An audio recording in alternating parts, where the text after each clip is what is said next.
All right, welcome to this edition of the Native News Update. I'm your host for today's program on this Tuesday, September 15th, Paul DeBain.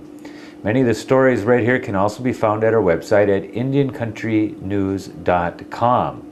Here are the news stories for the day from the Associated Press and other Native news sources. The last of 7 people charged in a 55-count money laundering scheme at the Crow Creek Tribal School in Stephen, South Dakota, has been sentenced. Patsy Hawk of Mission earlier pled guilty in federal court to 1 count of embezzlement and 1 count of theft.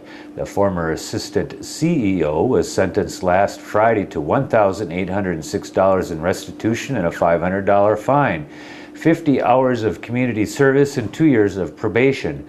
The case involved kickbacks and money laundering as contractors sought work for reconstruction of the school's dormitories and kitchen, which burned down in the year 2005. A Boise woman has achieved her goal of having protected a sacred Indian site in Boise, Idaho, and erecting a stone tribute marking the area. Betty Foster is now attempting to have trails in the Castle Rock Reserve area named for tribes that once occupied the region and used the area as a healing site and burial grounds. The city bought some land and asked the East End Neighborhood Association to raise $75,000 to buy remaining parcels for the reserve. The association succeeded, and about 50 acres adjacent to the Quarry View Park on Old Penitentiary Road have been set aside in perpetuity. The Shawnee Bannock and Paiute knew the area as Eagle Rock. Foster helped raise $900, and last spring the city erected the tribute stone that's etched with an image of 2 feathers. Once the legal dust settles from the nation's biggest bust of southwestern artifact looting, federal officials face another daunting task, deciding what to do with ancient sandals, pipes, pendants, and thousands of other items associated with the investigation. It could take years to sort through the ancient Native American relics. 7 truckloads have been collected already this summer, and to determine where each should go, said Emily Paulus, the U.S. Bureau of Land Management's national curator in Washington, D.C. Most of the items from those found guilty will likely end up in hand-picked public museums in the Four Corners region or with an American Indian tribe. Federal officials have done this kind of work before. Violations of national archaeological laws aren't rare, but Paulus can't remember facing this prospect of finding homes for so many objects related to criminal cases. For now, the items taken by the government and agents remain boxed in secure climate-controlled building in Salt Lake City, Utah. An operation to clear Puget Sound and the North Olympic Peninsula's waters of derelict commercial fish nets has cleared more than 10,000 pounds of nets that trapped and killed thousands of salmon, bottom fish, crabs, sea mammals, and diving birds. We're going full blast now, said Jeff June, a Northwest Straits Commission consultant who is overseeing diving operations out of Port Townsend, Washington, and Port Angeles, as well as Everett and Tacoma. June said that through August, fish net cleaning crews made up of commercial divers who normally walk the ocean floor for sea cucumbers and geoducks and see the dangers of that the nets pose have pulled 173 nets.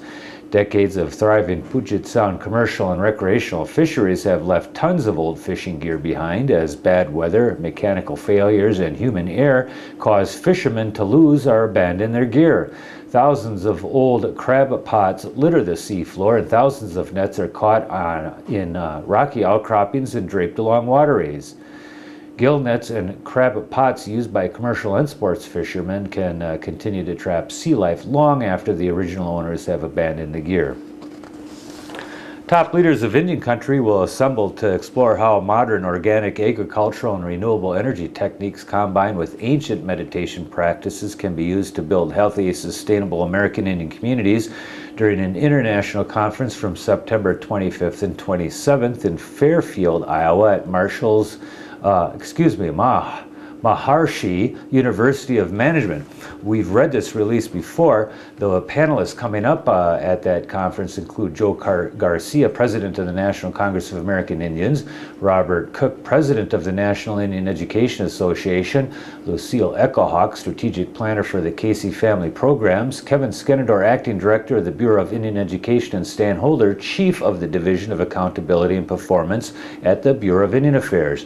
The reason we're reading it again is because there's still room to apply for that conference, and scholarships for transportation and or lodging are available if there's interest. For more information, you can call 1-866-962-0108.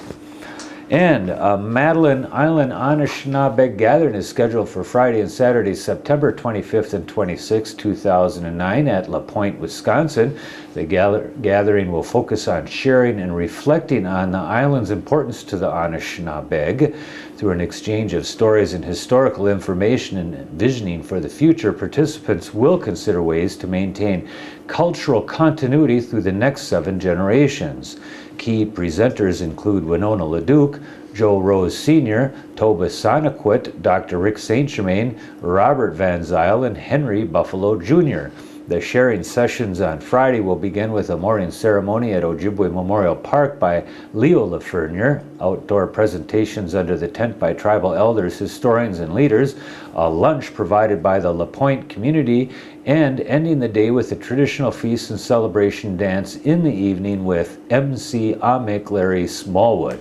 On Saturday, the Madeline Island Museum will have an open house with special programs, including book signings by Dr. Thomas Venham and the showing of the film Mikwayne Ziwug.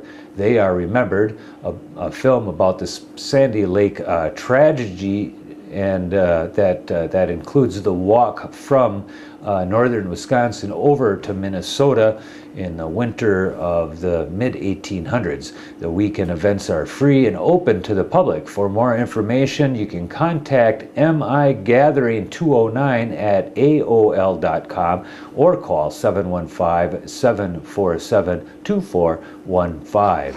And that is the latest round, is that number 715-747-2415. All right, read it again just in case you didn't catch it the first time through. And that is the latest roundup of news from Indian Country on this issue of the Native News Update. We want to thank our underwriters for helping us with this program and you for joining with us again. Miigwech.